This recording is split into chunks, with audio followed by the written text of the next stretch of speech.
بسم اللہ الرحمن الرحیم۔ شروع اللہ کے نام سے جو بڑا مہربان نہایت رحم کرنے والا ہے۔ ایسی ویڈیوز دیکھنے کے لیے ہمارے چینل کو سبسکرائب کریں اور بیل آئیکن کو پریس کریں تاکہ ہر نئی ویڈیو کا نوٹیفیکیشن آپ کو مل سکے، جس سے ہم اپنی زندگی اور آخرت کو بہتر بنا سکتے ہیں۔ لیل کے معنی شب یعنی رات کے ہیں، اور قدر کے معنی یہاں تقدیر کے بھی ہیں اور عظمت و شرف کے بھی ہیں۔ لیلۃ القدر وہ رات ہے جب اللہ تقدیروں کے فیصلے لکھتا ہے، اور یہ وہی رات بھی ہے جب قرآن کا نزول کا سلسلہ شروع ہوا۔ قرآن پاک میں اسے سب سے افضل اور طاقتور رات کہا گیا ہے۔ انا انزلنا فی لیلۃ القدر، بے شک ہم نے اس قرآن کو شب قدر میں اتارا۔ وما ادراک ما لیلۃ القدر، اور آپ کو کیا معلوم کہ شب قدر کیا ہے؟ لیلۃ القدر خیر من الف الشہر، شب قدر 1000 مہینوں سے بہتر ہے۔ یہ سورہ خاص اللہ نے لیلۃ القدر کے لیے اتاری، تو اسے ہم دیکھ سکتے ہیں کہ اللہ کی نظر میں اس رات کی کتنی اہمیت ہے کہ اللہ نے ایک مکمل علیحدہ صورت صرف شب قدر کی اہمیت بیان کرنے کے لیے نازل کی۔ اس صورت میں اللہ ہم سے کیا فرما رہا ہے؟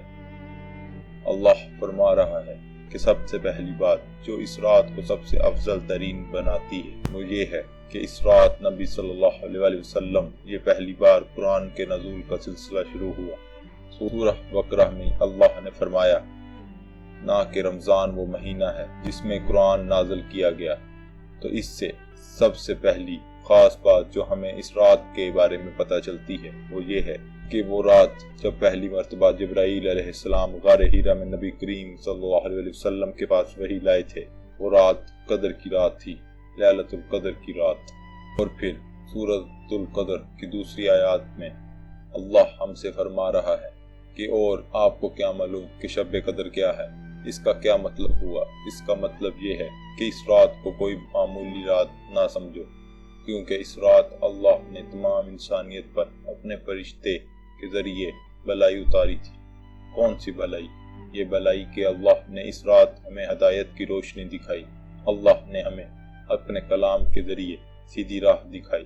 اس لیے اللہ ہمیں مخاطب کر کے فرما رہا ہے کہ آپ اس رات بھی باقی راتوں کی طرح ہاتھ پر ہاتھ دھر کر نہ بیٹھ جانا، بلکہ ہدایت کی اس روشنی کی جانب چل پڑنا جس کا آغاز اللہ نے شب قدر سے کیا تھا، یعنی اللہ کی طرف لوٹ آنا۔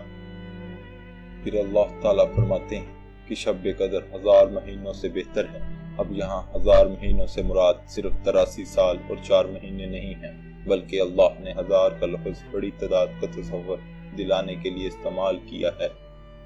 اس کا مطلب یہ ہے کہ لیلۃ القدر میں پہلی دفعہ وہ کام ہوا تھا جو کبھی بھی کسی بھی انسانی تاریخ کے زمانے میں نہیں ہوا، یعنی اس سے پہلے نہ تو ہمیں بندگی کا سلیقہ تھا اور نہ ہی عبادتوں کا، تو اللہ نے ہمیں اپنی کتاب کے ذریعے اس کی آداب سکھائے اور ہمیں تمام امتوں سے افضل امت کا درجہ دے دیا۔ اس لیے شب قدر 1000 مہینوں سے بہتر ہے، کیونکہ اس ایک رات نے نسلوں کی نسلیں بدل دی، اور اس لیے اس رات میں اللہ کے لیے کیا جانے والا ہر عمل باقی راتوں میں کیے جانے والے تمام اعمال سے افضل ہے۔ دوسری بات جو لیلۃ القدر کو باقی راتوں سے افضل بناتی ہے وہ ہے تقدیروں کا بدلنا۔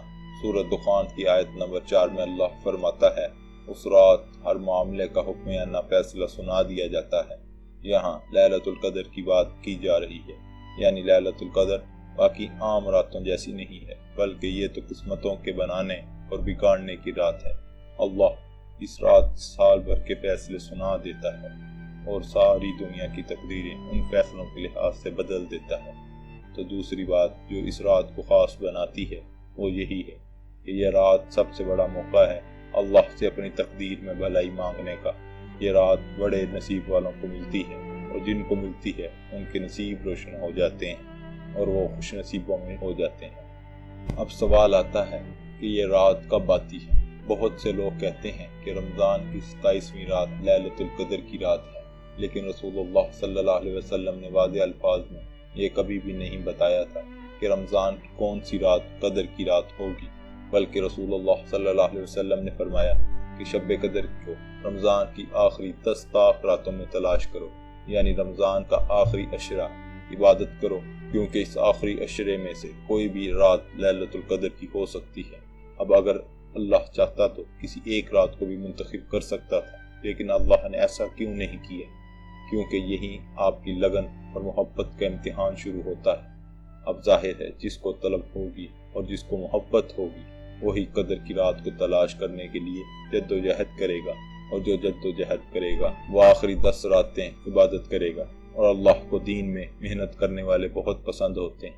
تو پھر کیسے ممکن ہے کہ وہ محنت کریں اور انہیں شب قدر نہ ملے؟ محنت سے تو اللہ بھی مل جاتا ہے۔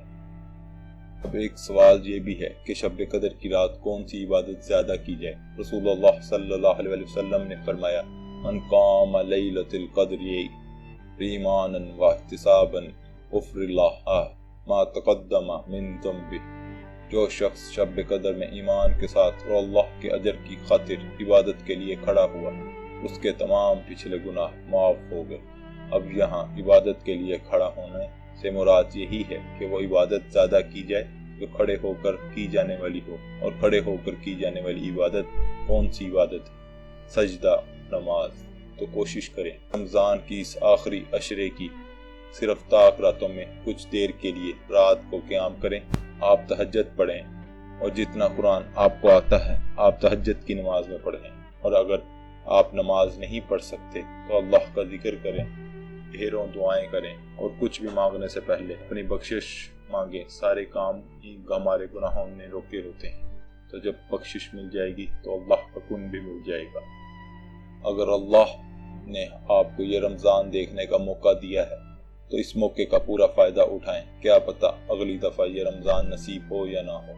رمضان کا آخری عشرہ شروع ہونے جا رہا ہے، تو بس دل سے نیت کر لیں کہ آپ نے رمضان کی ان آخری 10 راتوں میں اتنی لگن سے عبادت کرنی ہے کہ اللہ آپ کو آنکھوں کو لیلۃ القدر کا گواہ بنا دے۔ حضرت عائشہ رضی اللہ عنہا فرماتی ہیں کہ رمضان کے آخری عشرے میں رسول اللہ صلی اللہ علیہ وسلم اپنا تہمد مضبوطی سے باندھ لیتے تھے، یعنی اپنی کمر کو کس لیتے تھے، اور ان راتوں میں آپ خود بھی جاگتے تھے اور دوسروں کو بھی جگاتے تھے، یعنی اتنے زور و شور سے رسول اللہ صلی اللہ علیہ وسلم نے ان آخری 10 راتوں میں عبادت کا اہتمام کرتے تھے۔ تو آپ نے بھی کمر کس لینی ہے اور اللہ کو راضی کر کے دم لینا ہے۔ تقدیروں کے بدلنے کی رات ہے یہ، تو آپ بھی اللہ کے حضور سجدہ ریز ہو کر التجا کریں، انشاءاللہ وہ آپ کی تقدیر بھی بدل دے گا۔ اور جیسے ہی یہ رات ہمارے لیے 1400 سال پہلے بلائی اور بہتری لائی تھی، ویسے ہی یہ رات اب بھی ہم سب کے لیے مبارک رات ثابت ہوگی۔